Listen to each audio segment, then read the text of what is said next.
नमस्कार दोस्तों, एक बार फिर से आपका स्वागत है आपके अपने YouTube चैनल ज्ञान शास्त्र में। दोस्तों, अगर आप कुछ नया सीखना चाहते हैं तो हमारे चैनल को सब्सक्राइब करें। हर हर महादेव। दोस्तों, क्या आप ही आपके घर की सुख शांति, संतान की कमी और धन की कमी आकर से परेशान हैं, या आपका भाग्य आपका साथ नहीं दे रहा है, या आपके पितर आपसे नाराज हैं?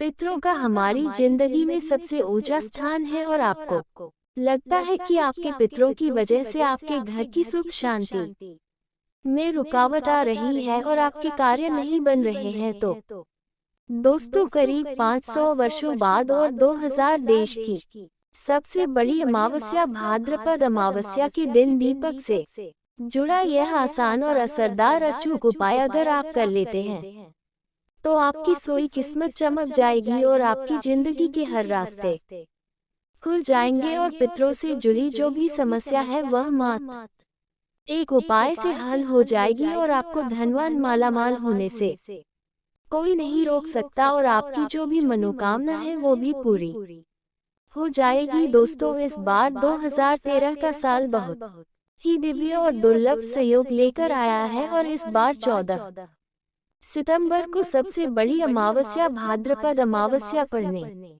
जा रही है। और दोस्तों, इस दिन राजयोग कालसर्प दोष के साथ साथ धन लक्ष्मी योग भी बन रहा है। इस वजह से इस अमावस्या का बहुत अधिक महत्व बढ़ गया है और इस दिन घर की इस दिशा में एक दीपक जला देने से आपकी सभी समस्याओं का अंत हो जाएगा। इसलिए दोस्तों, वीडियो को आखिर तक जरूर देखें और अगर आप भी अपने जीवन में महादेव की कृपा पाना चाहते हैं तो वीडियो को लाइक करके कमेंट में हर हर महादेव लिखना ना भूलें। दोस्तों, सनातन धर्म में भाद्रपद अमावस्या का विशेष में है वह भादो मास की अमावस्या को कुशोद पार्टी ने अमावस्या और कुशल गृहिणी अमावस्या भी कहा जाता है। पंचांग के अनुसार भाद्रपद अमावस्या 14 सितंबर 2023 को सुबह 4:48 पर शुरू होगी और अगले दिन 15 सितंबर 2023 को सुबह 7:09 पर इसका समापन होगा। इस दिन स्नान दान करने का शुभ समय सुबह 4:43 से लेकर सुबह 5:19 तक रहेगा। दोस्तों, हिंदू धर्म में मान्यता है कि भाद्रपद अमावस्या के दौरान यमराज सभी आत्माओं को पृथ्वी लोक पर भेजते हैं। वे सभी आत्मा अपने परिवारजनों से अपने हेतु तर्पण श्राद्ध लेने के लिए धरती पर आते हैं। ऐसे में जो व्यक्ति अपने पितरों का श्रद्धा से श्राद्ध तर्पण नहीं करते उसके पुत्र उनसे नाराज हो जाते हैं। इसलिए भाद्रपद अमावस्या के दौरान पितरों के निमित्त तर्पण और श्राद्ध जरूर करने चाहिए। पितृपक्ष में पितरों के लिए श्राद्ध करने से परिवार के सदस्यों की तरक्की का रास्ता खुल जाता है, साथ ही पितृदोष का भी निवारण होता है। मान्यता है कि पितृपक्ष में तर्पण श्राद्ध और पिंडदान करने से पितृगण प्रसन्न होते हैं और अपने परिजनों को सुख और संपन्नता का आशीर्वाद देते हैं। दोस्तों, पितरों के निमित्त श्राद्ध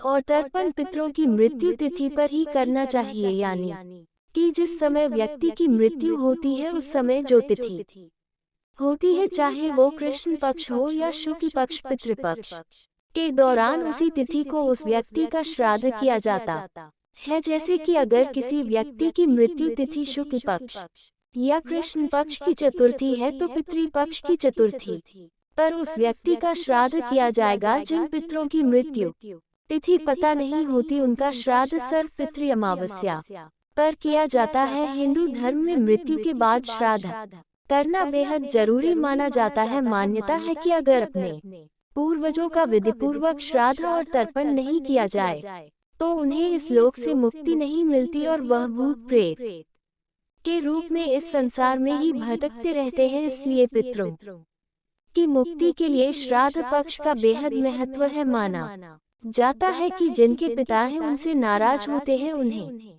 पितृदोष लगता है। पितृदोष को सबसे जटिल कुंडली दोषियों में से एक माना जाता है। जिनके ऊपर पितृदोष लगा होता है उन्हें किसी भी क्षेत्र में पलटा नहीं मिलती, उन्हें जिंदगी भर दुख पीड़ा से गुजरना पड़ता है। दोस्तों, भाद्रपद अमावस्या पितरों को प्रसन्न करने के बहुत ही खास दिन होता है। इस दिन आप छोटे छोटे से कम करके छोटे छोटे उपाय करके पितरों को प्रसन्न कर सकते हैं और उनका आशीर्वाद प्राप्त कर सकते हैं। माना जाता है कि जिन पर उनके पितरों का आशीर्वाद होता है उन्हें सभी देवी देवताओं का भी आशीर्वाद प्राप्त होता है। आज की इस वीडियो में हम आपको भाद्रपद अमावस्या में किया जाने वाला एक बहुत ही आसान और असरकारक उपाय बताने जा रहे हैं। इस उपाय को करने से पितृ तृप्त होते हैं, आप हेतु प्रसन्न होते हैं, पितरों का आशीर्वाद प्राप्त होता है और पितरों के आशीर्वाद से पितृदोष से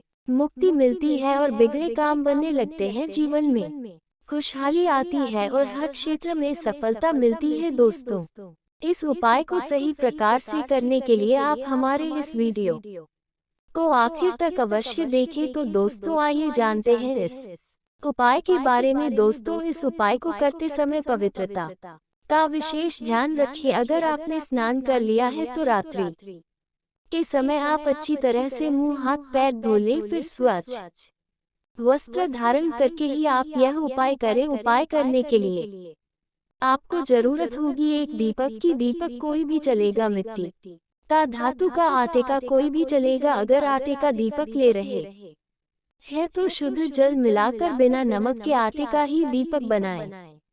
इस दीपक में रुई की बाती लगाएं, शुद्ध घी डालेगी ना हो तो आप सरसों का तेल भी ले सकते हैं, लेकिन दूसरे किसी तेल का प्रयोग न करें। ये दीपक आपको सूर्यास्त के समय यानी रात्रि के समय ही जलाना है। शाम की पूजा हो जाने के बाद आप ये दीपक जला सकते हैं। इस दीपक को मंदिर के अंदर न रखें, ढेर के पास किसी साफ स्थान पर आप इस दीपक को रख सकते हैं, या फिर एक लकड़ी के पाते पर आप इस दीपक को रख सकते हैं। दीपक रखने से पहले उसे आसन अवश्य दें, यानी दीपक के नीचे थोड़े से अक्षत यानी थोड़े से साबुत चावल रखें, फिर उसके ऊपर ही दीपक को रखें और जलाएं। दीपक जलाते समय ध्यान रखना है कि दीपक की बातें दक्षिण दिशा की तरफ होनी चाहिए। इस दीपक को अपने घर के दक्षिण कोने में किसी साफ स्थान पर भी जला सकते हैं। दोस्तों, दक्षिण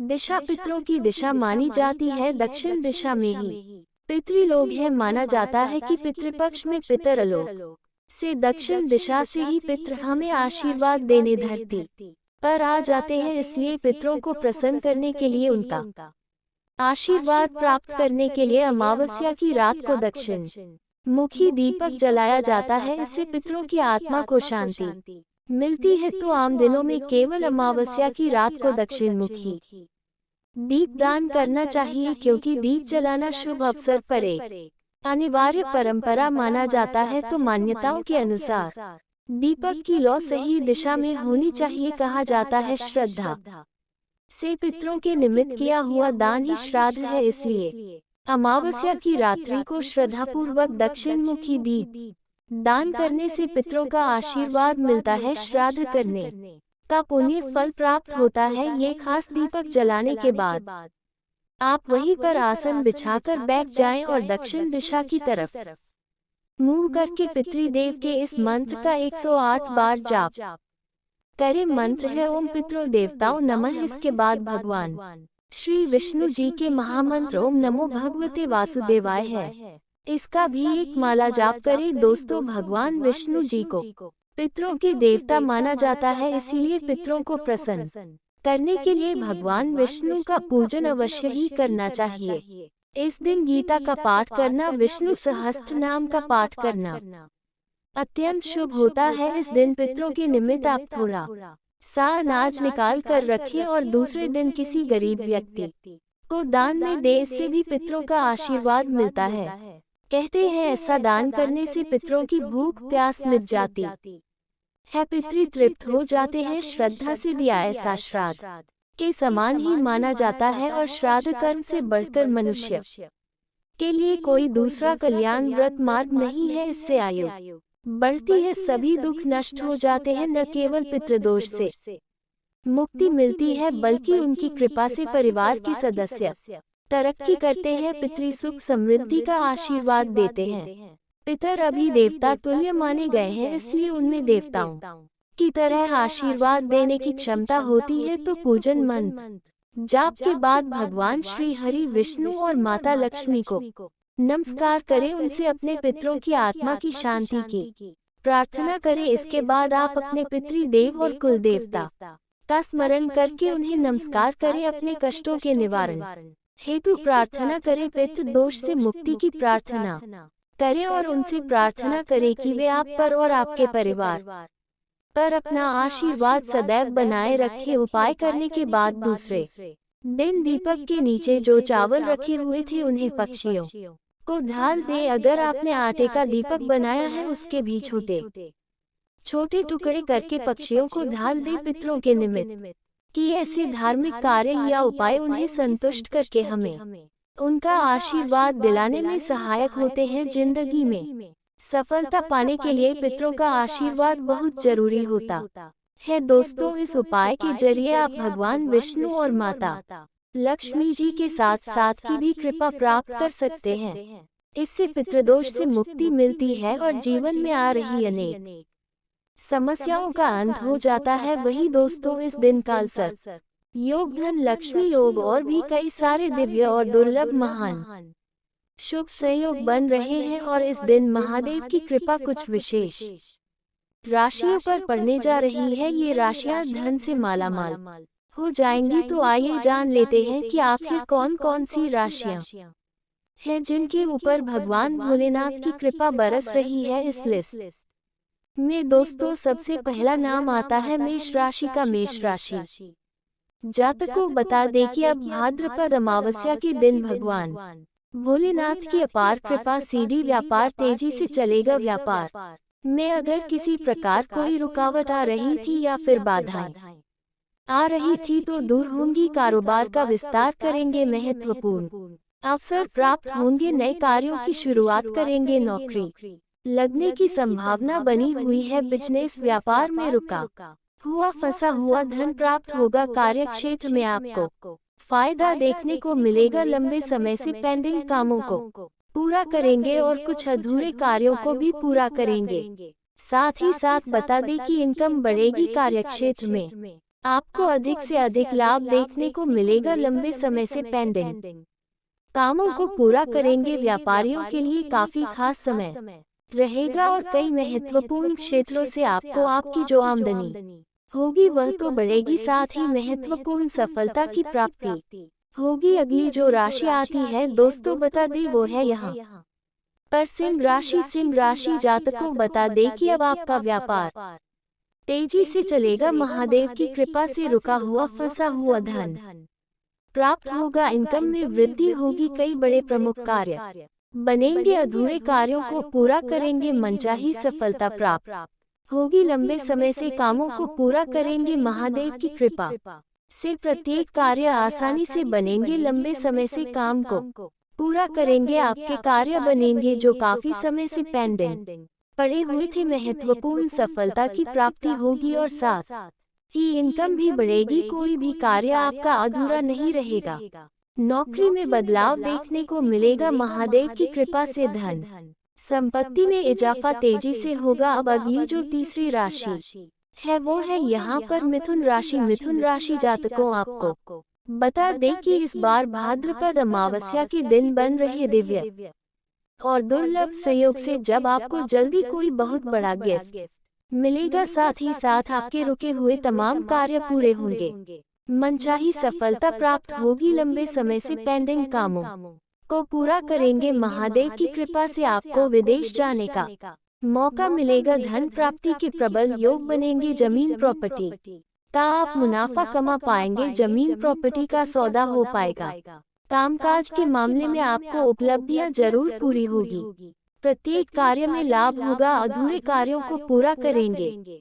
जो कार्य आपके अधूरे थे, पेंडिंग थे, ये पूरा करेंगे। साथ ही साथ बता दें कि इस समय आपकी जॉब लगने की संभावना बहुत बड़ी है। साथ ही साथ व्यापार में रुका हुआ फंसा हुआ धन भी प्राप्त होगा और अगर कोई व्यापार ठप पड़ा था तो वो चल पड़ेगा। जल्दी नई शुरुआत कर सकते हैं। अब अगली जो राशि आती है चौथी बार है हुआ धन भी प्राप्त होगा और अगर कोई व्यापार ठप पड़ा था तो वह चल पड़ेगा, जल्दी नई शुरुआत कर सकते हैं। अब अगली जो राशि आती है चौथी बार है कन्या राशि। कन्या राशि जातकों बता दे कि इनकम बढ़ने से मन प्रसन्न रहेगा, मनचाही सफलता प्राप्त होगी, संतान प्राप्ति के योग बन रहे हैं। साथ ही साथ आपके मित्र होंगे, उनके द्वारा धन लाभ की प्राप्ति के योग्य होंगे। जीवन साथी से संतान की प्राप्ति होगी। जीवन साथी से संबंध है वह काफी मधुर बने रहेंगे और साथ ही कोर्ट कचहरी के मामलों में विजय प्राप्त होगी। महादेव की कृपा से बता दे कि भाद्रपद अमावस्या के दिन बन रहे दिव्य और दुर्लभ संयोग से आपकी शिक्षा में सुधार होगा। कंपटीशन की परीक्षा में लाभ होगा, बड़े संस्थान में दाखिला ले पाएंगे। अब अगली जो पांचवी राशि आती है दोस्तों बता दे मकर राशि जातकों बता दें कि इनकम बढ़ेगी, साथ ही धन प्राप्ति के योग बनेंगे। सरकारी क्षेत्र से लाभ होगा, प्रोफेशनल लोगों से संबंध मधुर होंगे। समाज में मान सम्मान और बैंक बैलेंस बढ़ेगा। साथ ही कोई इम्पोर्टेंट डील फाइनल होगी। बैंक या बैंक क्षेत्र से बिजनेस व्यापार क्षेत्र से, साथ ही बिजनेस व्यापार का कोई लोन वगैरह मंजूर हो सकता है। बैंक से आपके लोन मंजूर होने से आपका कार्य तेजी से चलेगा। अभी तक अगर कोई कार्य नहीं बना वो कार्य बनेगा। महादेव की कृपा से अनेक जगहों से आपको धन प्राप्ति के प्रबल योग बनेंगे। अब अगली जो छठवीं राशि आती है वह है यहाँ पर मीन राशि। मीन राशि जातकों इस अमावस्या के दिन बन रहे दिव्य और दुर्लभ शुभ संयोग से आपका रुका हुआ फंसा हुआ धन प्राप्त होगा। साथ ही साथ लिखा पढ़ी का मामला सोलवे होगा और यात्रा से भी आपको लाभ होता हुआ नजर आएगा। विदेश जा सकते हैं, शिक्षा में बड़े संस्थान में दाखिला ले पाएंगे और इस समय आपको आपके घर परिवार में बड़ी जिम्मेदारी मिलती नजर आएगी। माता पिता का सपोर्ट, भाई बहनों का सपोर्ट प्राप्त होगा। कई बड़े क्षेत्रों से लाभ होगा, अधूरे कार्यों को पूरा करेंगे, मनचाही सफलता प्राप्त होगी। 6 से कार्य भी पूरे होंगे जो काफी समय से अधूरे पड़े थे। तो दोस्तों अगर आपका पोस्ट अच्छा लगा तो प्लीज लाइक शेयर कमेंट करें।